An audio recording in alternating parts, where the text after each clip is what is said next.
HTU SMPN 1 Cisompet atas kehadirannya pada acara diseminasi pemahaman dan pengalaman penerapan budaya positif sebagai pemenuhan tugas program guru penggerak. Bersama saya Vera Fujirahayu dari SMPN 1 Cisompet, calon guru penggerak Angkatan 7 Kabupaten Garut. Selamat datang Bapak Ibu semuanya, Bapak Ibu guru hebat. Pada kesempatan kali ini saya akan memaparkan tentang budaya positif, tentang pengembangan karakter siswa. Bagaimana siswa bertumbuh dan berkembang dengan mengamalkan profil pelajar Pancasila. Mari kita bersama-sama belajar, berkolaborasi, saling mendukung dan mewujudkan disiplin serta budaya positif di SMPN 1 Cisompet.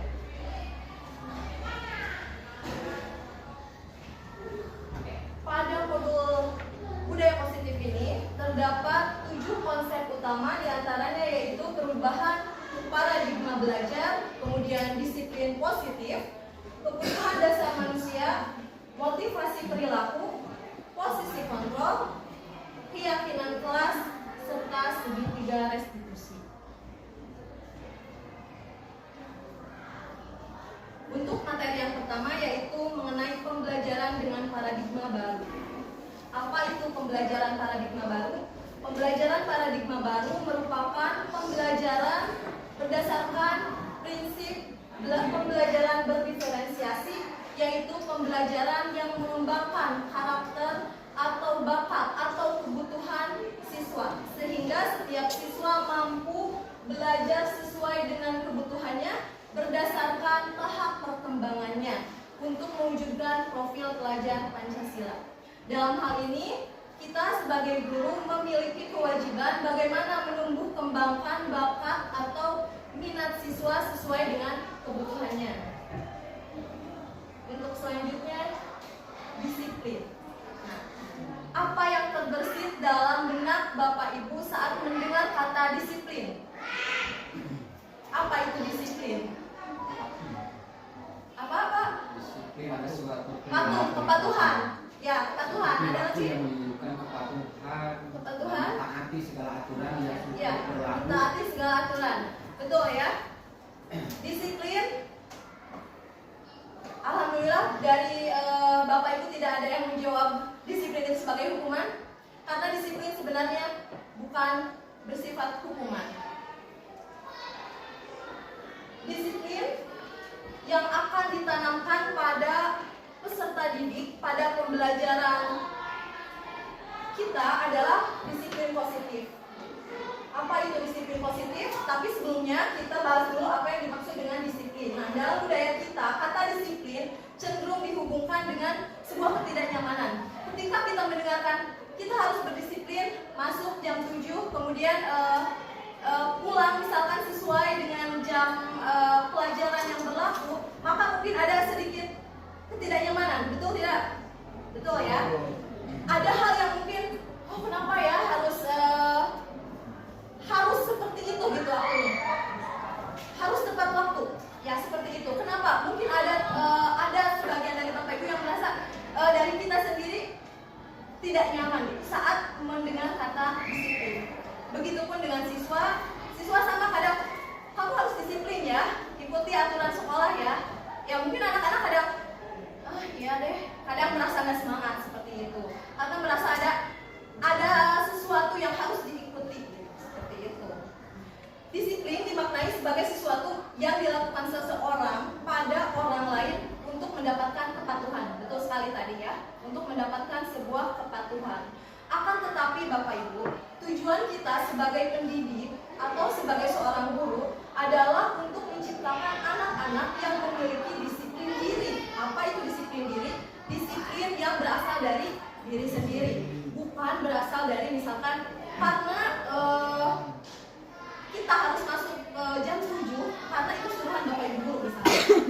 Karena ada aturan sekolah, tetapi siswa memiliki semangat atau motivasi kesadaran diri sendiri, sehingga bagaimana mereka bisa belajar gitu. Karena belajar bukan hanya duduk misalkan pada saat jam pelajaran saja, dimulai dari bangun tidur seperti itu, kemudian melakukan hal-hal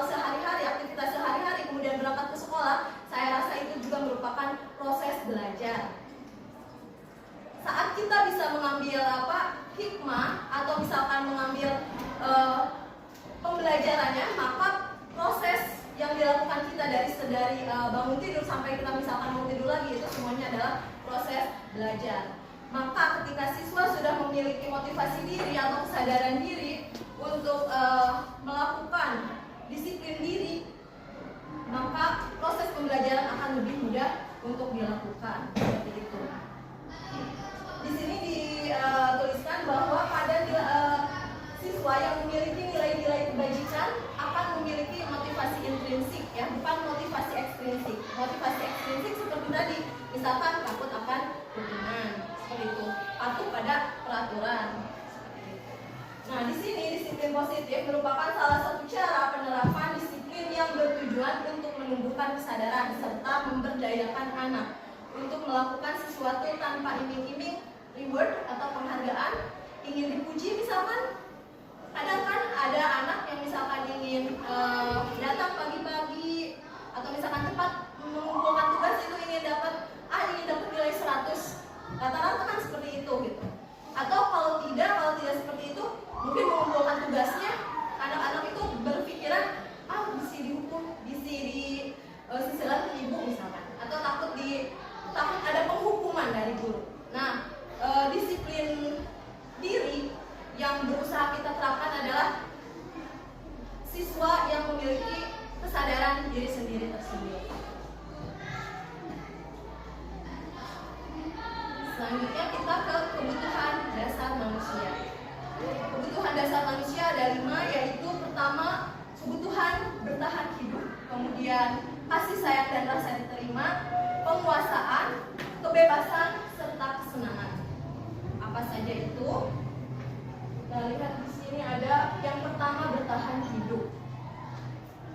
Kebutuhan dasar ini sangat berpengaruh pada motivasi belajar peserta didik, ya Bapak Ibu. Karena yang pertama bertahan hidup, kebutuhan dasar bertahan hidup adalah merupakan kebutuhan fisiologis, kebutuhan jasmani seseorang, bagaimana seseorang bisa mendapatkan makanan, mendapatkan tempat tinggal yang layak, serta mendapatkan kesehatan. Itu adalah faktor utama, faktor pertama yang harus diperhatikan. Ketika seorang anak misalkan belum sarapan dari rumah, saya sering menemukan kasus gitu atau kejadian, kok ngantuk gitu pagi-pagi, kok lemas, kamu udah sarapan belum? Belum, rata-rata seperti itu. Berarti kebutuhan dasarnya belum terpenuhi. Ya, maka nggak aneh kalau misalkan siswa atau peserta didik malas untuk misalkan mengikuti pembelajaran, malas untuk bergerak gitu kan, malas untuk memperhatikan, karena salah satu kebutuhan dasarnya yaitu pemenuhan misalkan makanan tidak terpenuhi, seperti itu. Kemudian lanjut ke kebutuhan dasar yang kedua, yaitu kasih sayang dan rasa diterima. Kebutuhan dasar ini juga tidak kalah penting. Ini merupakan kebutuhan yang bersifat psikologis atau perasaan untuk memiliki atau memberikan kasih sayang, memberikan atau memiliki rasa cinta ataupun perhatian, baik itu dari orang tua, dari saudara, dari teman, ataupun dari komunitasnya. Rasa penerimaan atau rasa diterima seseorang dari lingkungannya itu akan sangat berpengaruh kepada kepribadiannya. Misalkan ada siswa yang di rumahnya itu orang tuanya, mohon maaf, misalkan broken home atau korban perceraian seperti itu, jadi otomatis anak akan memberikan dampak psikologis yang memang berdampak negatif gitu, seperti itu. Meskipun tidak seluruhnya. Pun sama dengan ketika seorang anak ketika di rumahnya terbiasa mendapatkan pemenuhan kasih sayang yang begitu besar dari orang tuanya, dari saudara-saudaranya atau dengan keluarganya, mereka di sekolah akan bersikap mudah bergaul seperti itu. Kemudian tidak akan lagi meminta kasih sayang dari teman-temannya atau tidak akan lagi meminta perhatian dari teman-temannya. Misalkan seperti ini, ada kasus pernah seorang anak gitu akhirnya atau ke temen-temennya yang lain gitu berulah, kemudian pas ditanya ditanya gimana kalau misalkan dikasih tahu ke orang tua kamu, ya nggak apa-apa, kasih tahu aja biar mama sama papa katanya datang biar tahu saya seperti ini. Ya, sering sekali kasus itu berarti karena memang kebutuhan dasar akan rasa cinta atau misalkan perhatian dari orang-orang terdekatnya belum terpenuhi. Kemudian yang ketiga adalah kebutuhan dasar akan penguasaan. Apa itu penguasaan? Yaitu kekuatan untuk memiliki kompetensi, untuk memiliki keterampilan. Jadi dalam diri seseorang itu terdapat sebuah motivasi atau keinginan yang kuat bagaimana dirinya bisa berprestasi sehingga bisa diakui oleh teman-temannya yang lain, seperti itu. Dalam hal ini sebagai contoh penguasaan diri, misalkan ada seperti tadi ya, kasus ada anak yang mengganggu teman-temannya, kemudian dia hanya ingin mendapatkan perhatian gitu. Bagaimana dia misalkan berantem gitu, jadi dia ingin mendapatkan pembuktian diri kalau misalkan dia itu anak yang hebat, dia itu anak yang kuat, seperti itu. Jadi dia berusaha untuk mendapatkan penghargaan diri dari orang lain, seperti itu. Bagaimana dirinya diakui di komunitasnya atau di lingkungannya. Jadi mungkin ketika bertemu dengan anak yang suka berantem, kemudian merasa dirinya paling kuat atau paling jago, mungkin ini adalah salah satu kebutuhan dasar penguasaannya yang sedang muncul. Gitu.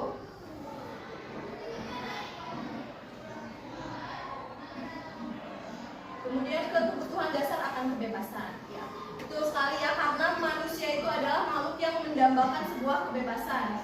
Manusia berharap untuk memiliki kemandirian, bagaimana dia bisa menentukan sikap untuk dirinya sendiri atau bahkan untuk mengendalikan orang lain, seperti itu. Dan manusia juga atau seseorang itu bisa memiliki kebebasan untuk memiliki pilihan, ya kan, tidak tertekan. Misalkan saja ketika kita di kelas, kita bisa menerapkan pemilihan ini untuk bisa mengembangkan karakter atau bakat potensi anak dengan memberikan pilihan. Misalkan ketika ada penugasan, misalkan dalam pembelajaran bahasa Inggris gitu, seperti tadi membuat kalimat. Jadi ketika misalkan kita tujuan belajarnya adalah untuk bisa membuat sebuah kalimat dalam bahasa Inggris, anak bisa berekspresi, misalkan apakah yang pintar ngomong, pintar speakingnya boleh diucapkan dengan misalkan dengan penugasan speaking, boleh seperti itu. Atau misalkan yang lebih suka menulis, boleh membuat kalimatnya dalam bentuk tulisan, boleh. Jadi tidak terpaku pada bentuk ulangan atau bentuk penugasan yang hanya satu kriteria saja, seperti itu. Jadi ketika mungkin nilai siswa ada yang kecil gitu, kemungkinan mungkin dari kebutuhan dasar akan kebebasannya mungkin tidak terpenuhi, seperti itu. Karena saya juga mengalami ketika anak speakingnya bagus atau berbicaranya lancar, tapi ketika ulangan nilainya berbeda lagi. Pun ketika siswa nilai ulangan tulisnya bagus atau writingnya bagus, tapi ketika dia berbicara dia tidak mampu atau memiliki kekurangan, seperti itu. Jadi kita bisa mengidentifikasi anak-anak dari 5 kebutuhan dasar ini. Untuk selanjutnya yang terakhir yaitu kebutuhan dasar akan kesenangan. Sudah pasti manusia, setiap individu membutuhkan kesenangan, membutuhkan kebahagiaan bagaimana menjalani hidupnya. Kita sebagai pengajar bisa menerapkan atau bisa memenuhi kebutuhan dasar anak ini dengan misalkan melakukan pembelajaran yang tidak terlalu serius, tapi tetap fokus, kemudian bisa dikombinasikan atau dikolaborasikan dengan jenis-jenis permainan seperti itu. Meskipun kan memang usia SMP masih bisa memang anak-anak dibawa enjoy gitu untuk menikmati permainan, tapi itu memiliki sebuah pembelajaran. Jadi anak merasa tidak merasa jenuh gitu, tidak merasa bosan dengan hanya kita misalkan menerangkan di depan kelas ataupun misalkan memberikan penugasan. Pastilah kita juga merasakan kan berapa beberapa jam pembelajaran mulai dari jam 7 sampai jam 1 siang. Kalau misalkan posisinya duduk terus, apalagi terus memperhatikan guru, itu kesenangannya pasti ada yang terambil atau terampas gitu, karena merasa jenuh gitu. Jadi makanya tidak aneh kalau misalkan jam-jam terakhir kan siswa rada rawan untuk memang kadang suka lari-lari ke lapang gitu, seperti itu. Memang ya kita harus maklum dulu gitu, seperti itu. Jadi bagaimana kita meramu pembelajaran kita agar menarik, agar bisa memberikan kenyamanan, kesenangan pada siswa sehingga siswa bisa termotivasi gitu. Jadi timbul motivasi intrinsiknya untuk bisa mengikuti pembelajaran.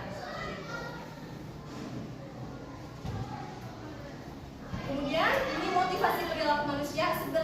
Sebenarnya tadi udah terbahas sedikit ya. Ada 3 motivasi perilaku manusia.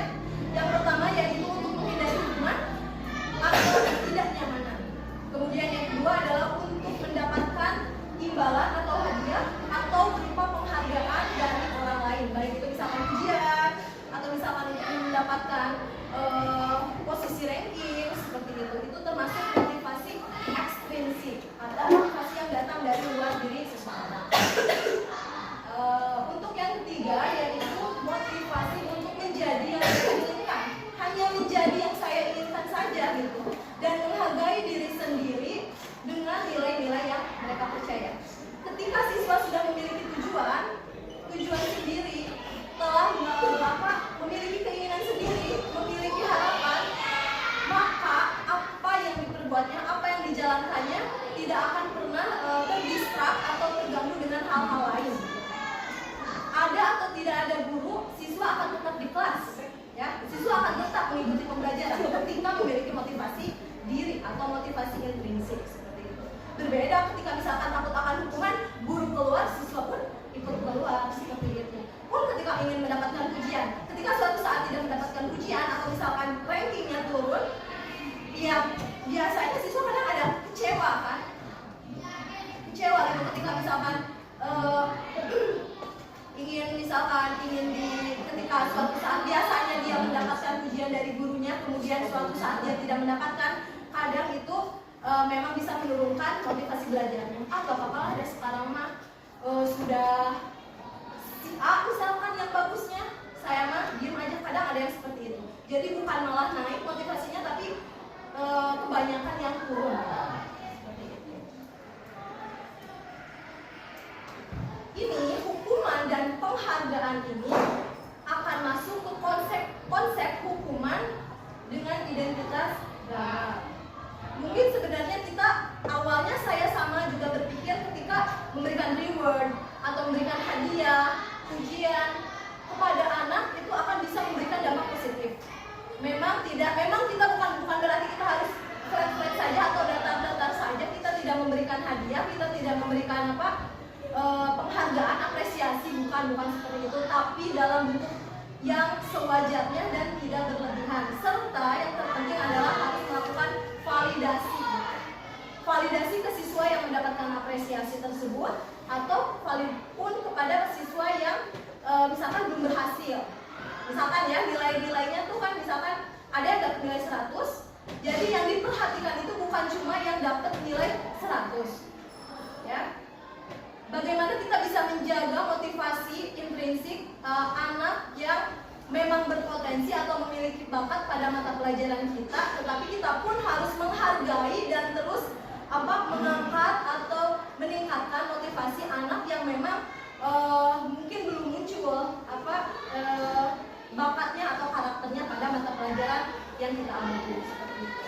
Nah, di sini beberapa dampak dari hukuman, dampak negatifnya diantaranya merasa tidak nyaman.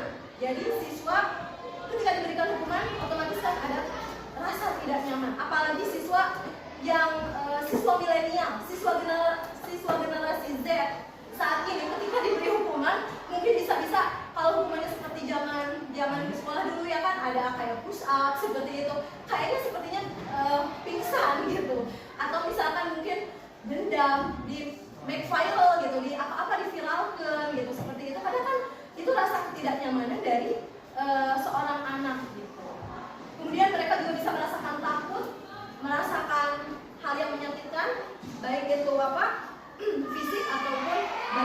saat mungkin sakit fisik karena misalkan disuruh hormat yang bendera selama misalkan berapa jam gitu, akan jauh membekas luka batinnya seperti itu. Tapi untuk sekarang ya di sekolah kita sudah tidak ada dalam bentuk hukuman seperti itu. Kemudian dampak negatifnya yang itu bisa menyembunyikan kesalahan gitu. Saat anak misalkan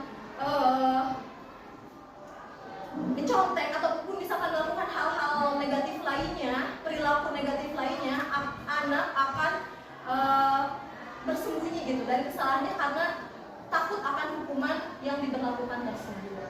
Kemudian anak juga merasa rendah diri ya, apalagi misalkan kalau di depan kelas silakan kamu berdiri sambil pegang kuping misalkan atau apa seperti itu. Pokoknya hukuman yang ya zaman dulu itu pasti akan membuat siswa rendah diri. Apalagi kan kalau zaman sekarang gitu, siswa tuh apa-apa harus penghargaan diri dengan dijadikan dengan alasan penghargaan diri.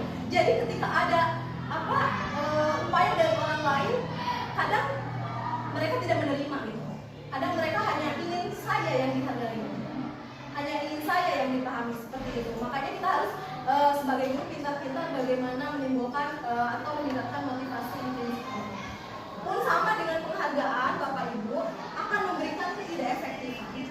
Karena apa? Karena bisa merusak hubungan, salah satunya antar siswa. Tidak dipungkiri ya, kemarin saja pas pembagian rapor, Ibu kenapa si A yang ranking ini, kenapa bukan saya?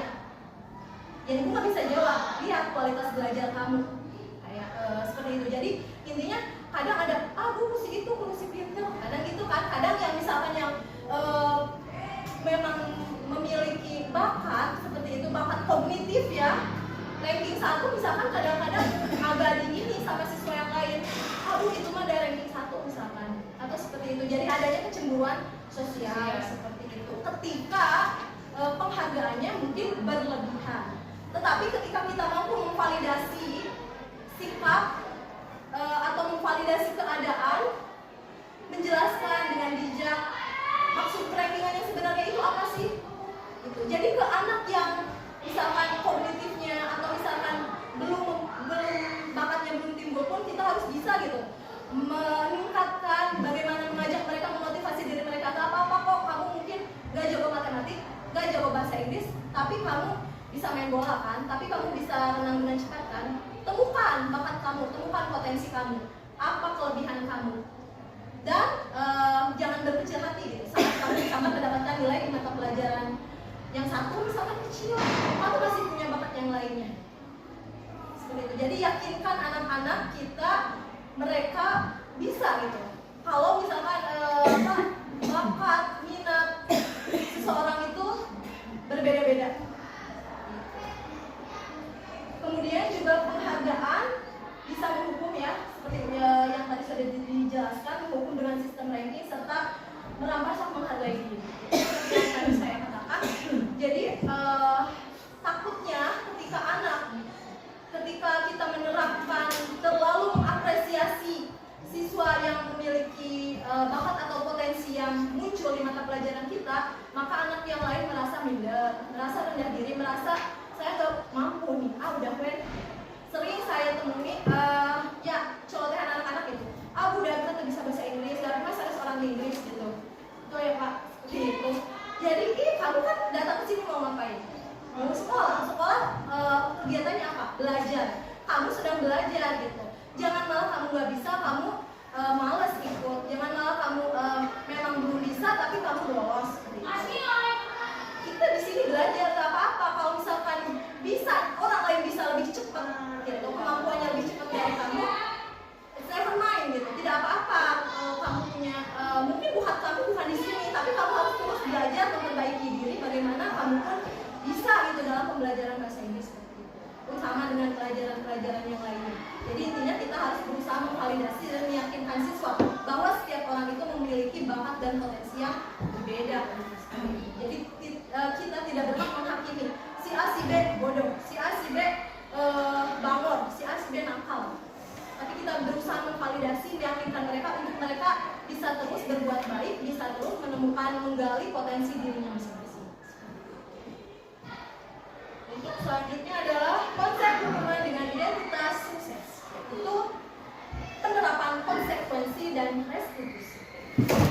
Konsekuensi yaitu penguatan jangka pendek. Konsekuensi, misalkan ada sebuah aturan, kemudian konsekuensinya apa, dan kita guru bisa menerapkan konsekuensi itu dengan konsekuen, dengan sering gitu. Jadi bukan hanya sekalian. Ketika misalkan anak tidak datang terlambat, kemudian kita tegur pas hanya di pertemuan ke-1, sedangkan pertemuan kedua dan selanjutnya kita biarkan, itu percuma. Malah itu akan mengundang gitu, akan asyik, mereka itu akan lebih tertantang gitu untuk lebih berbuat yang wah lagi pada kita.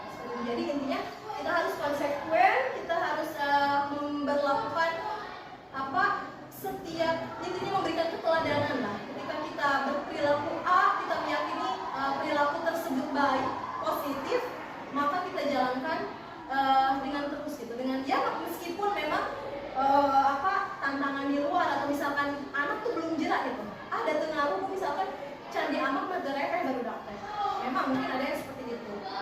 Tapi ketika kita konsisten melakukannya, anak juga melihat misalkan seperti itu, jadi mereka juga bisa melihat perilaku kita seperti itu.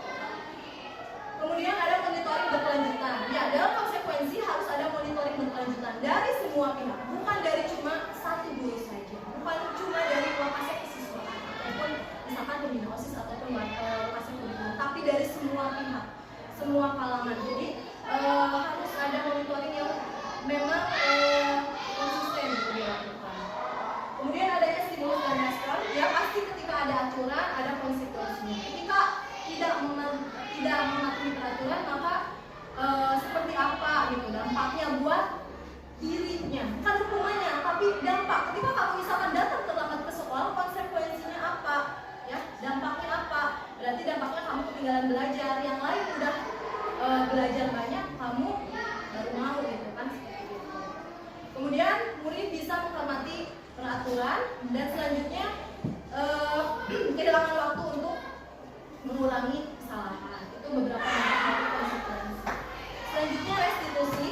Mungkin ada yang sudah mendengar apa itu restitusi. Restitusi adalah sebuah proses pengembalian sikap anak. Bagaimana ketika anak melakukan kesalahan, bagaimana kita bersikap. Nah itu namanya restitusi seperti itu. Dan memiliki dampak diantaranya murid bisa bertanggung jawab atas perilakunya karena tadi memiliki motivasi intrinsit atau kesadaran diri. Kemudian yang kedua akan fokus pada pemecahan masalah jangka panjang karena sudah menyadari kesalahannya, kemudian memahami apa akibat dari perbuatannya, maka ini akan memberikan dampak atau pemecahan solusi atau problem solving di masa yang lebih panjang. Kemudian yang ketiga, murid juga bisa menghargai diri sendiri karena dia bukan dihukum atau bukan dimaki, tapi ya timbul bagaimana kita menimbulkan meningkatkan tadi kesadaran dirinya itu. Jadi mereka merasa lebih dihargai. Beda ketika misalkan ketika anak melakukan kesalahan, siapa yang mau menang? Murid atau kita? Rata-rata kita kan yang mau menang. Ya, bagaimanapun caranya kamu harus nurut, kamu harus tinggal di kelas itu saat jam pelajaran saya. Itu kan tujuan kita. Tapi sebenarnya jauh dari sana. Kita harus berusaha menang gitu. Murid menang, kita pun menang. Gimana rasanya?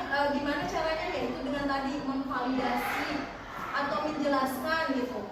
Apa dampak dari perbuatan anak ketika mereka melakukan kesalahan tersebut. Kemudian selanjutnya yaitu dampak dari restitusi adalah murid memiliki kontrol, ya, memiliki kontrol bagaimana mereka bersikap, bagaimana mereka menentukan sikap untuk hari-hari selanjutnya atau untuk ketika misalkan melakukan kesalahan, oh ya berarti saya kedepannya harus seperti apa. Jadi ada self control atau mengontrol diri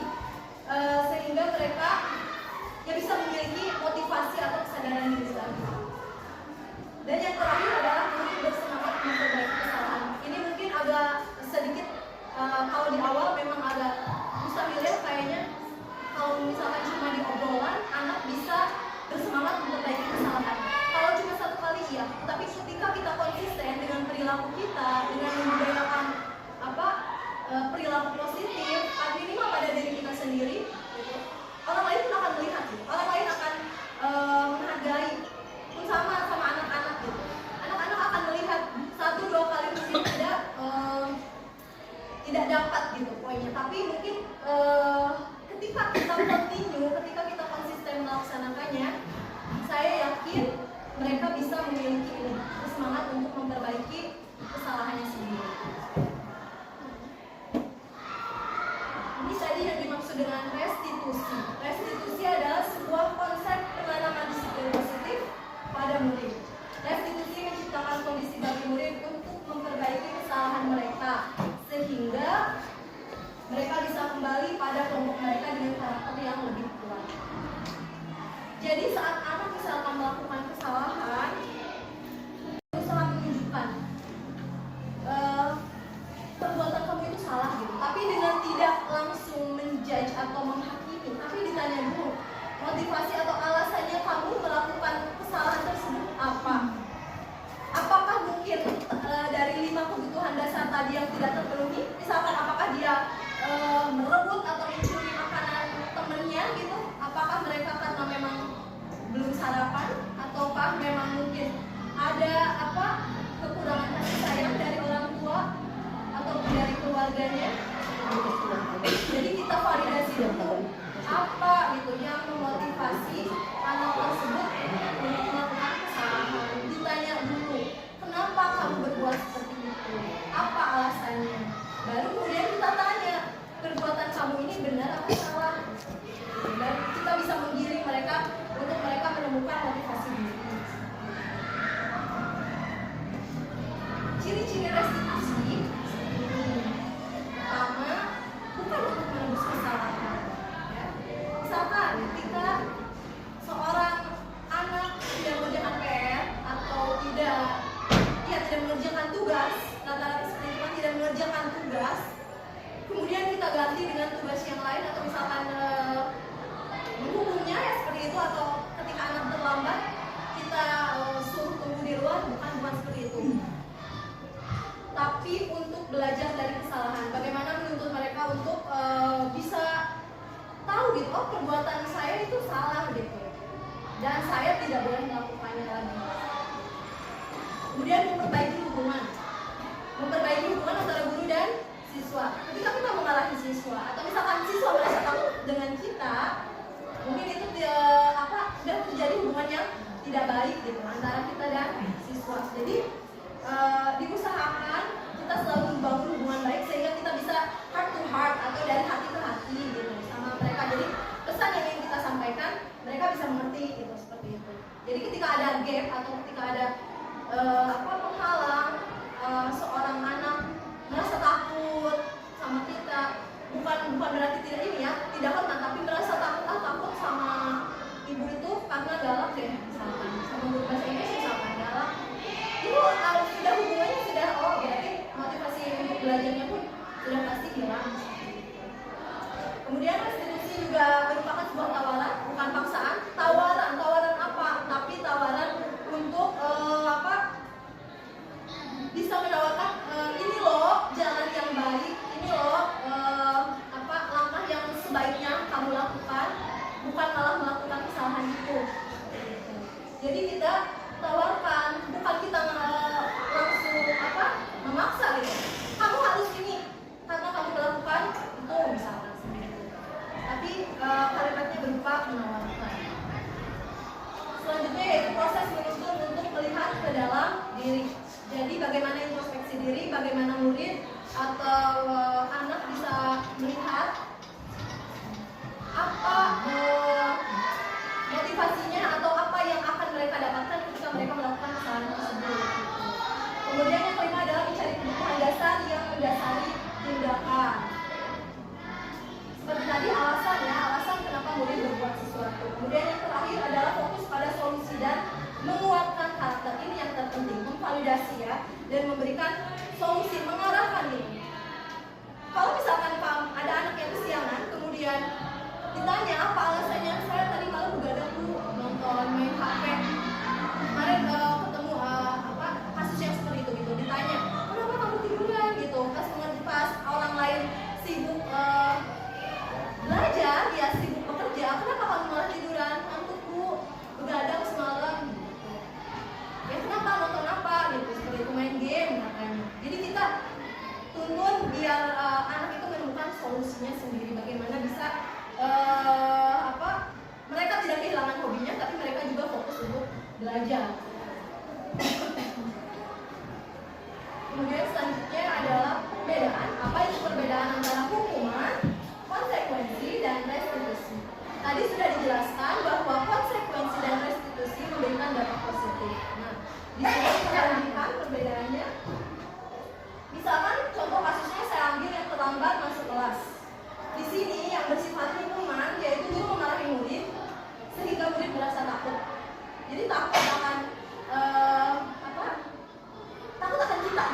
memarahi mereka itu yang muncul pasti motivasi ekstrinsik karena merasa takut kan. Kalau tidak ada kita berarti mereka ada kemungkinan untuk mengulanginya lagi. Seperti itu. Kemudian yang kedua adalah guru tidak mengizinkan murid masuk kelas, misalkan contohnya ya seperti tadi sudah disebutkan, kamu terlambat, tutup pintu dari luar gitu. Silahkan tunggu di luar seperti itu. Itu kan merupakan sama pembunuhan juga. Guru menghukum murid untuk hormat di bawah bendera, itu mah udah nggak ada ya, sepertinya untuk berjam-jam di bawah bendera. Kemudian yang kedua adalah konsekuensi. Nah, konsekuensi contohnya adalah dengan guru menyuruh murid ke ruang tiket atau BK untuk meminta surat izin masuk kelas. Ini masih bisa diterima gitu, masih bisa dilakukan dan akan memberikan dampak positif. Tentunya bukan cuma dikasih izin aja untuk masuk, tapi kita juga harus memberikan penjelasan gitu ya, kenapa kamu terlambat gitu, bisa nggak besok jangan terlambat seperti itu ya, untuk konsekuensi. Dan yang terakhir adalah restitusi. Nah, ini posisi yang memang diharapkan akan memberikan efek positif pada siswa, yaitu pertama guru bertanya mengenai alasan ya, kenapa kamu berbuat seperti itu, apakah memang kebutuhan dasarnya yang tadi yang tidak terpenuhi. Kemudian menanyakan keyakinan kelas yang sudah murid-murid sepakati bersama kita ya. Nanti akan saya jelaskan juga apa itu keyakinan kelas ya. Serta membantunya untuk menemukan solusi. Ini yang terpenting. Jadi menemukan solusi akan jauh lebih bermakna, akan jauh lebih berefek, memberikan dampak atau motivasi intrinsik kepada murid daripada sebuah penghitungan. Di sini ada 5 posisi kontrol. Guru yang pertama sebagai penghukum ya. Yang kedua adalah pembuat rasa bersalah. Yang ketiga adalah sebagai teman. Keempat sebagai pemantau. Dan kelima adalah sebagai manajer. Jadi di sini diurutkan berdasarkan dari posisi yang memang tidak seharusnya dilakukan di nomor 1 sebagai penghukum, kemudian pembuat rasa bersalah juga, dan posisi teratas adalah sebagai manajer. Ini yang diharapkan. Manajer bukan cuma di perusahaan, tapi di sekolah juga kita dulu memegang kendali ya kan, bagaimana tadi membimbing siswa untuk bertumbuh dan berkembang dengan budaya positifnya sehingga mereka bisa suatu saat tumbuh menjadi insan yang bermanfaat untuk dirinya sendiri ataupun orang lain. Jadi bukan cuma sekolah yang untuk mendapatkan uang jajan, sekolah bukan cuma hanya tradisi, tapi mereka memiliki keyakinan kalau belajar adalah hal terpenting dalam kehidupan. Nah, di sini saya berikan beberapa contoh ungkapan atau saat kita menjadi 5 posisi itu. Misalkan di sini sebagai penghukum, si bapaknya bilang, patuhi peraturan sekolah, lalu lari kamu 10 keliling. Misalkan karena terlambat ya, lari 10 keliling dilarikan. Itu merupakan salah satu bentuk hukuman. Yang kedua sebagai pemantau, adil. Yang kedua adalah sebagai pembuat rasa bersalah. Misalkan gini, jadi di pembuat rasa bersalah ini si guru atau kita membuat anakku merasa bersalah gitu ketika melakukan kesalahan, gak enak kepada guru, merasa gak enak. Nah, posisi ini sebenarnya jauh lebih berbahaya katanya daripada hukuman. Misalkan dengan ucapan seperti ini, udah berapa kali sih ibu bilang, ibu guru udah capek, ibu udah capek ngadepin kamu, udah kamu sendiri kamu aja. Kadang gitu kan, kadang ada muncul memang beberapa ungkapan seperti itu. Nah, itu membuat rasa bersalah akan lebih berdampak itu karena yang dapat itu mentalnya atau istilahnya hatinya gitu, yang terluka hatinya, bukan fisiknya saja. Kalau masih mungkin itu penghukum dari 10 keliling yang mungkin fisik anak-anak bisa sambil suara kayak gitu ya, sambil ini mah. Jadi hormon kesalahannya bisa keluar saat berlari. Betul Pak? Seperti itu? Kemudian ya berhubungan dengan mungkin pelajaran PJK ya, ketika kita berolahraga itu endorfin ya, hormon-hormon itu katanya bisa keluar seperti itu. Yang ketiga adalah posisi sebagai teman. Nah ini posisi 3, 4, dan 5 adalah posisi yang oke, posisi yang baik kita terapkan ke murid-murid kita ya, sebagai teman. Tapi bukan berarti anak harus menginjak ya, tapi memposisikan bahasa kita dengan sebaiknya buat siswa nyaman komunikasi sama kita. Jadi mereka merasa, oh iya sih ibu, si bapak baik, ternyata bisa tidak memberikan apa, game atau tidak memberikan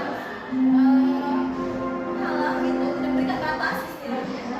Seperti ini misalkan, kali ini nggak apa-apa ya, kebetulan ya, tapi besok lagi ke bawah, ya senang. Oke, biasanya itu ke guru favorit kan, jadi yang biasanya di favoritan siswa itu adalah guru yang bersikap teman ya kan, guru yang dicintai murid-muridnya itu karena guru tersebut bisa memposisikan sebagai teman, tidak memberikan batasan gitu.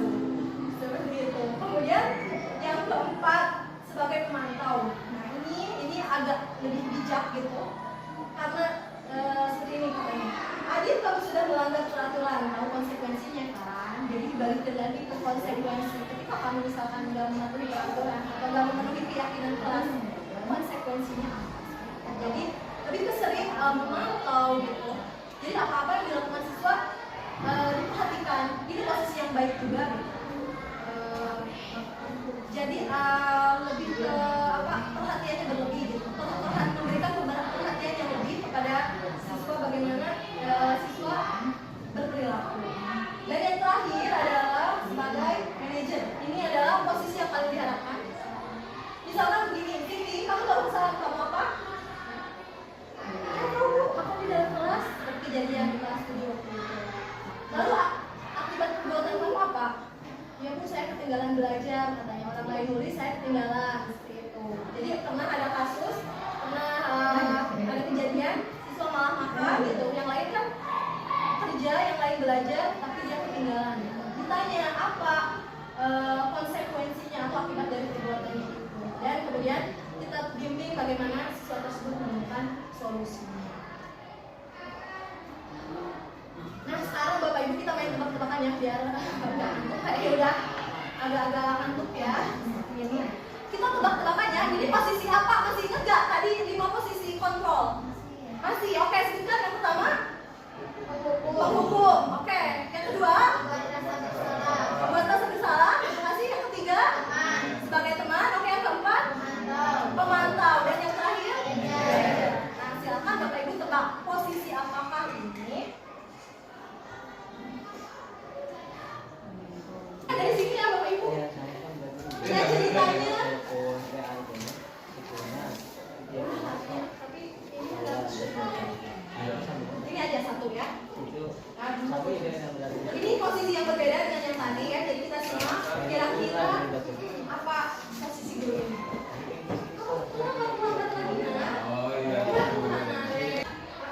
Kamu suka ya kalau ibu ditegur bapak kepala sekolah? Seperti itu. Kalau ditegur sama bapak sekretariat nanti bapak kasih marah loh sama ibu. Gitu. Nanti ibu bilang jangan bikin ulah ya kamu ya. Masuk sana gitu. Kayak gitu misalnya. Gitu ya. Ya sudah, kali jangan bikin ibu susah lagi ya. Jangan bikin ibu susah lagi ya. Ibu tidak akan kuat lagi kalau kamu seperti itu. Bisa jantungan kalau ibu ditegur pak kepala sekolah. Kira-kira ini posisi apa? Iya, membuat rasa bersalah seperti itu. Baik, Bapak Ibu sepertinya sudah paham ya dengan konsep apa dan posisi kita sebagai guru. Selanjutnya ada istilah peraturan untuk dilanggar, seperti misalnya peraturan memakai helm saat berkendara. Ini sudah sering kali kan kita temui, banyak yang berseliweran hanya karena jaraknya dekat tidak memakai helm. Kemudian memakai masker hanya karena tidak batuk saat COVID, jadi seenaknya tidak memakai masker seperti itu saat COVID ya. Jadi memang peraturan identiknya dengan hal yang harus dilanggar. Nah di sini ada tahapan keyakinan kelas. Keyakinan kelas itu apa? Keyakinan kelas adalah hal-hal yang diyakini siswa bagaimana membentuk kesepakatan yang dia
Misalkan mengenai menghargai waktu, saya ambil sama anak-anak itu keyakinan kelasnya menghargai waktu belajar. Ibu tidak terlambat, bu tidak ada yang bolos katanya, bu tidak ada yang bolos saat menerapkan. Baik, kita simpulkan, kita ambil pernyataan yang umumnya, yang universalnya, berarti menghargai waktu belajar, ya kan? Tidak bolos, tidak terlambat, kemudian tidak ngobrol saat guru menjelaskan atau saat sedang diskusi kelas, itu merupakan salah satu bentuk dari menghargai waktu. Jadi luas menghargai waktu ini, ya, seperti tidak apa, ya. Kemudian juga dibuat dalam bentuk positif. Hindari kata tidak. Memang anak-anak kemarin juga ada yang bu tidak membuang sampah sembarangan. Pasti ya, kita mindset kita ini dari awal mungkin udah negatif. Seperti kalau dalam parenting itu kan ada bahasa ibu, jangan menggunakan kata jangan ke anak gitu kan.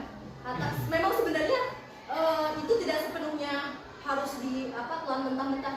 Jangan berlari-lari misalkan kan. Jadi sebaiknya kita ganti biar anak mindsetnya jangan lari-lari terus harus ngapain dong. Coba kita ngomongin seperti ini. Yuk jalannya pelan-pelan gitu. Jadi anak paham, oh iya jalannya harus pelan ya. Kalau misalkan mindsetnya kata yang diberikan oleh seorang ibu itu misalkan jangan lari, ya terus harus ngapain? Jadi mati gitu. Mati daya imajinasinya, kreativitas anak itu sudah mati. Nah mungkin mereka pun dan kita pun sama produk yang terbiasa dengan kata jangan dan pamali mungkin ya kalau angkatan kita itu. Jadi masih dengan kata itu. Nah mulai sekarang kita budayakan kata-kata yang positif. Jadi memberikan kata positif bukan larangan atau bukan hal-hal yang negatif. Ini juga bisa diberlakukan ke anak ya. Sama bukan cuma di sekolah pun ke anak kita sendiri bisa memakai kata-kata yang bersifat positif. Selanjutnya sesuai dengan kondisi lingkungan. Jadi disesuaikan ya dengan kondisi lingkungan kita. Misalkan anak-anak yang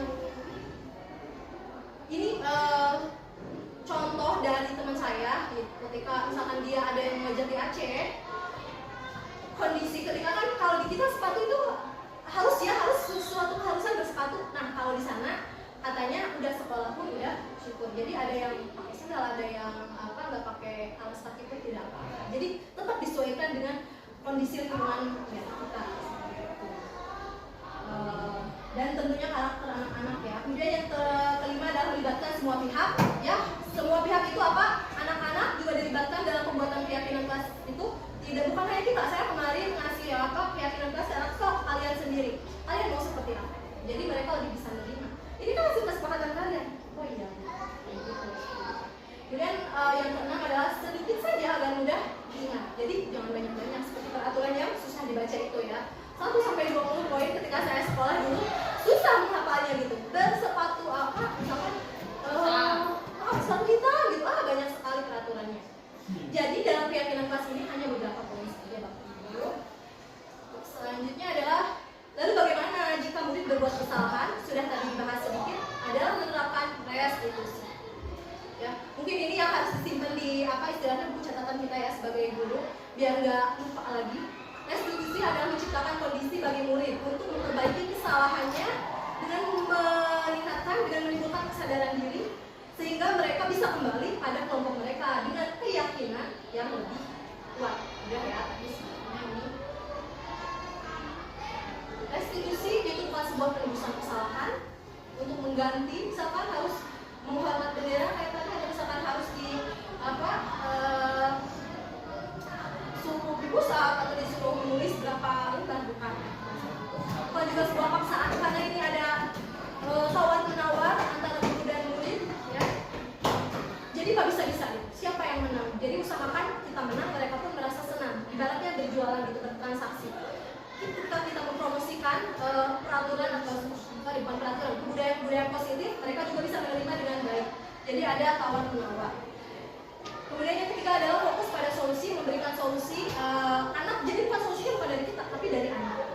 Jadi dipaksa, bukan dirangsang oleh kita bagaimana si anak bisa memberikan solusinya atas kesalahannya tersebut. Kemudian yang keempat adalah membentuk keyakinan. Itu yang paling penting ya, membentuk keyakinan. Ketika kita berbuat salah, kamu nantinya akan seperti apa? Nah di sini namanya segitiga restitusi. Ini ya,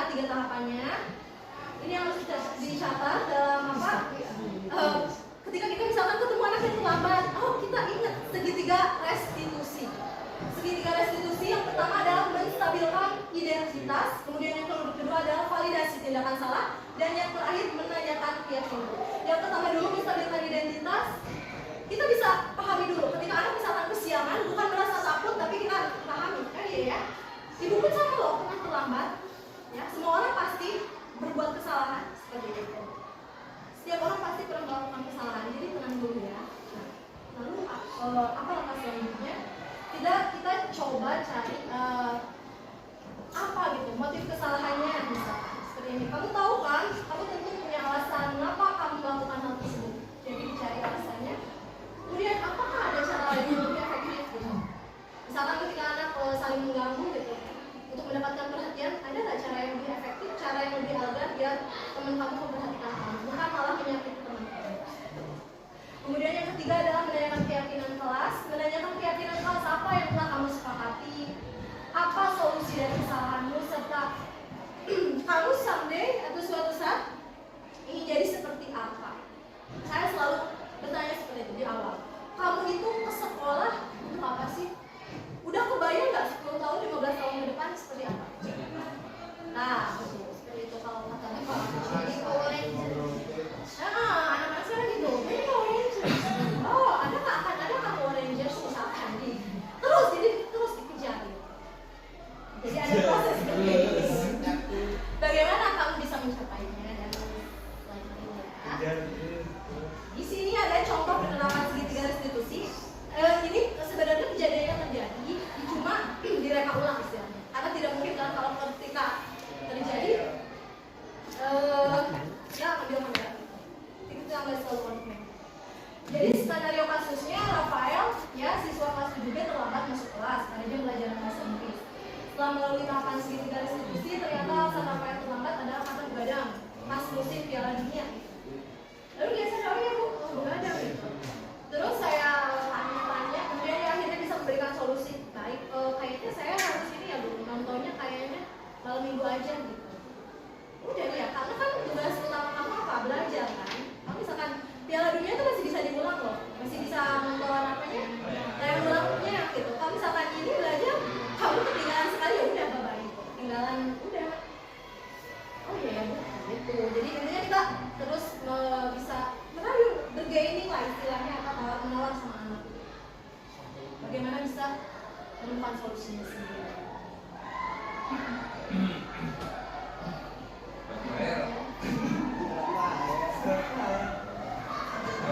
Ini anak-anak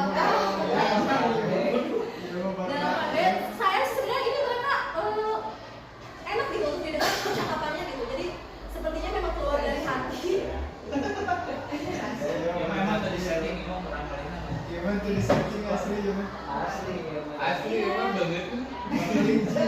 Ya asli, dan mereka juga senang-senang aja. Tapi ya bu cina nggak apa-apa ibu, ini ya video, tapi ini bukan untuk disebarluaskan menjudge kalian ini loh yang suka terlambat, bukan ya, karena kalian kan terlambat baru kemarin kan. Ini mah buat konten ibu gitu. Jadi minta izin dulu, nanti ibu seleksi gitu, karena saya ambil random dari kelas A sampai 8E gitu, semuanya saya rekam mana yang lebih natural gitu. Dan memang dia kesalahannya seperti itu, rata-rata kan anak usia.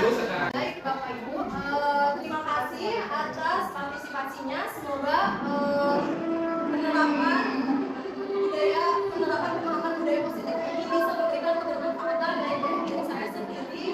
Yang pasti memang harus terus belajar, dan mari kita sama-sama belajar gitu, bersama-sama.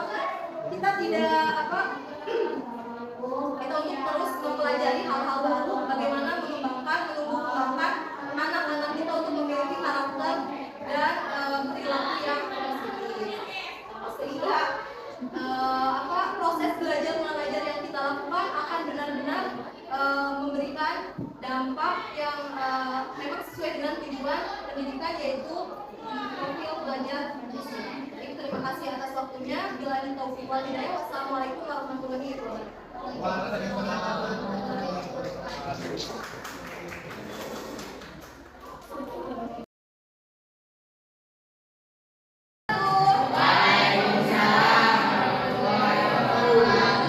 Bagaimana kabar kalian hari ini? Baik. Alhamdulillah. Masih ingat dengan kesepakatan kelas kita semester lalu? Masih.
Nah, misalkan tadi kalau kita udah pernah membuat kesepakatan tidak boleh terlambat masuk kelas. Nah, sekarang kita ganti kalimat itu menjadi kalimat yang positif seperti ini. Misalkan menghargai waktu belajar, ya kan? Jadi yang terlambat, kemudian yang lagi ngobrol itu kan tidak diperkenankan ketika belajar, tapi kita buat dalam kalimat yang positif. Nah, sekarang ibu mau bertanya sama kalian, kira-kira keyakinan kelas apa yang diperlukan oleh kelas kita kelas 8D?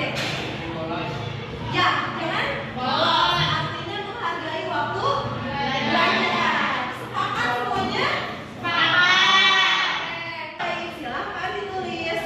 Kevin ya, bantu ibu tuliskan di depan. Kevin. Oke, ditulis ya di depan. Nah, yuk.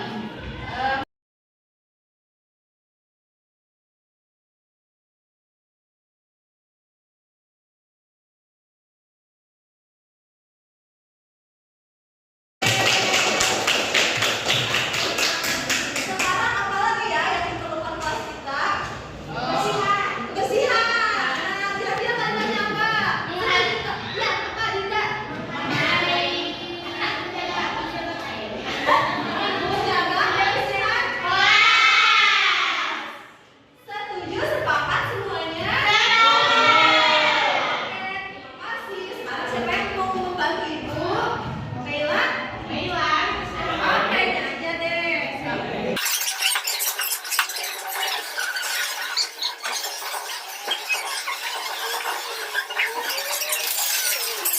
Ada lagi nggak? Ada.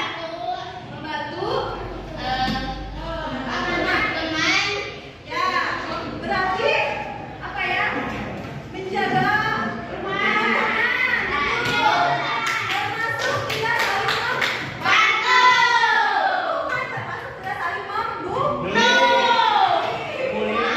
Berarti menjaga kerukunan hidup. Sepakat semuanya? Sepakat. Kasih. Sekarang siapa yang mau bantu ibu menulis semua? Kita. Boleh Dinda? Ayo. Silakan Dinda.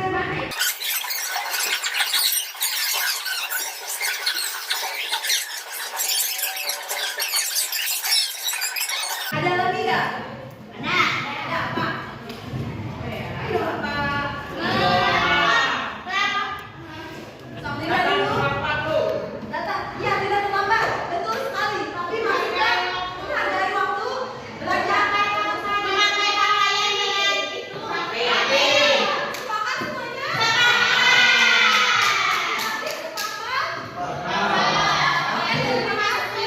Silakan dirapikan bajunya. Siapa yang mau bantu tulis? Boleh? Siapa ya? Pilih deh yang selalu rapi.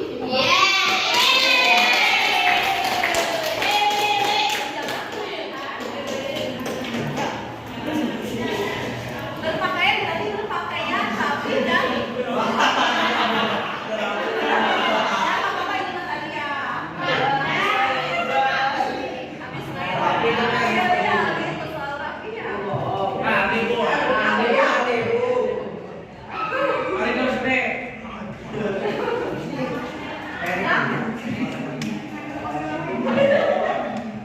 Ya, ada.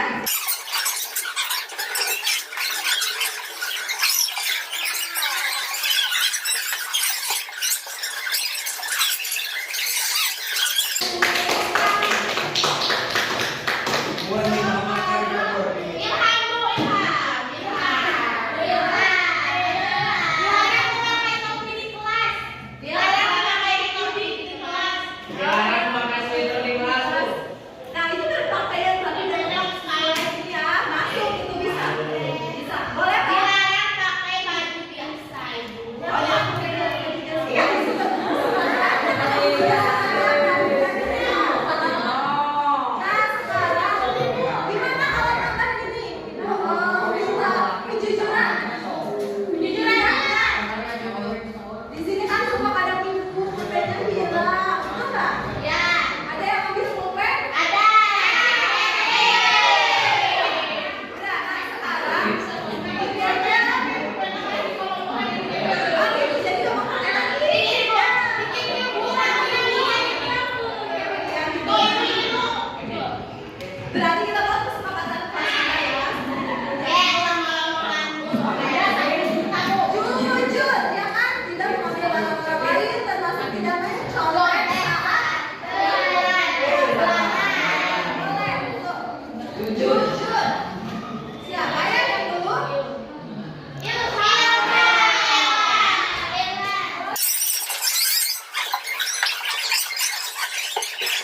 Kayak aku disuruh ibu.